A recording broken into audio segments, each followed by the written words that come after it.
Na današnji seji smo sprejeli rebalans proračuna, ki je v bistvu posledica nekaterih sprememb tako na prihodkovni strani, kot tudi na odhodkovni. Na prvi pogled se zdi, da je sredstev več, kot smo planirali, pa vendar je to valjiv občutek, kajti glavnina teh sredstev gre na račun več pridobljenih sredstev na projektu izgradnje centralne čistilne naprave, dejansko pa je realno teh prihodkov kar precej manj, skupno zaokroženo na 450 tisoč evrov, kjer jim beležimo izpad predvsem na lastnih prihodkih. To se pravi, že samo nadomestilo za uporabo stavbnega zemljišča je 70 tisoč manj, kar je posledica tistega v začetku tega leta negotovosti okrog nepremičninskega davka. In seveda je tam bil planiran višji prihodek, letos smo potem z nadomestilom zbrali precej manj.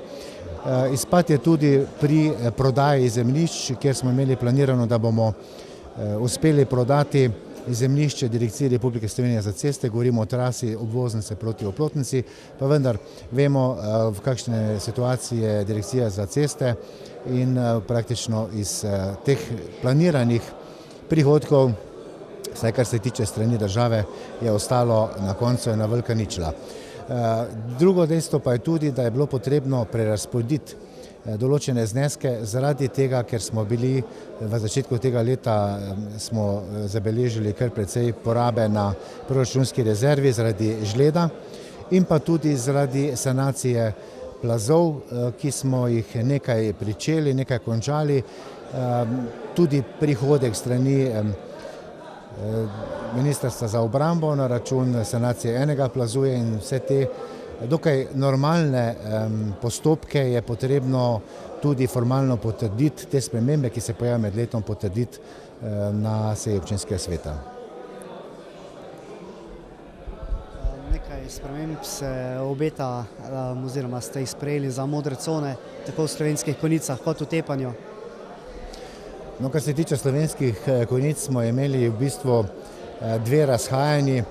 Eno je bilo, da je v samem odloku v tekstualnem delu parcelna številka bila zavedena, ni pa bila v grafičnem delu opredeljena kot modra cona.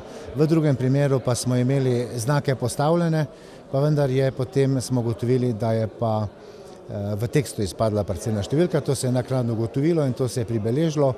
V Tepanju pa gre v bistvu samo za ukinitev enega območja, to je pri gasilnem domu, kjer je itak poseben režim parkiranja zaradi samega izvoza iz gasilnega doma, tako da tam so že v bistvu prometni znaki postavljeni tako, da onemogočajo parkiranje in je torej gre za podvajanje oziroma celo nasprotovanje v sami označitvi. V drugem primeru se pa je ugotovilo, da je zaradi enega zamika v katastru bilo zarisano kot modra cona eno povsem privatno zemljišče in seveda je bilo treba to popraviti. V Konjicah sta novi parkirišči vključeni v modro cono ali tako ste? Parkirišči pri obrtno-podjetniški zbornici, tam so znaki postavljeni, da je modra cona, vendar v odloku je ta parcelna številka izpadla. V drugem primeru je pa to se pravi pri zavijanju iz smeri cerkve proti Prečni ulici, tam sta pa dve parkirišči bili zavedeni v tekstualnem delu, v grafiki pa niste bili označeni.